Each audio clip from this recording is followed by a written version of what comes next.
कल्याणवृष्टिभिरिवामृतपूरिताभिः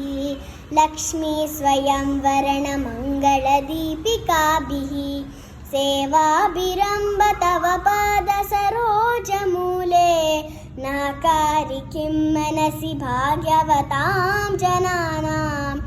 एतावदेव जननि स्पृहणीयमास्ते त्वद्वन्दनेषु सलिल स्थगिते च नेत्रे सान्निध्यमुद्यारुणायुतसोदरस्य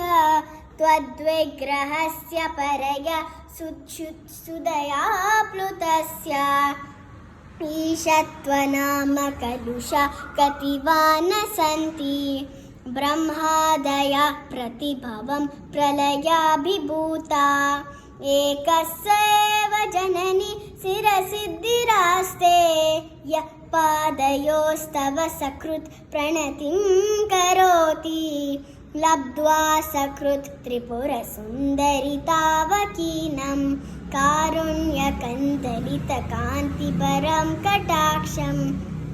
कन्दर्पकोटिसुभगा त्वयि भक्तिभाजा सम्मोहयन्ति तरुणि भुवनत्रयेऽपि श्रीमत्पयोनिधिनिकेतनचक्रपाणे भोगीन्द्रभोगमनिराजितपुण्यमूर्ते योगीश शाश्वत शरण्यभवाब्धिपोता लक्ष्मी नृसिंह मम देहि करावलम्बम् ब्रह्मेन्द्र रुद्रमरुदर्क किरीटकोटि संघट्टिताङ्घ्रिकमलामलकान्तिकान्ता लक्ष्मीलसत्कुच सरोरुहराजंसा लक्ष्मी नृसिंह मम देहि करावलम्बम् संसारधावदहनाकुलभीकरोरु ज्वालाबलिभिरतिदग्ध तनूरुहस्य त्वत्पादपद्मसरसि शरणागतस्य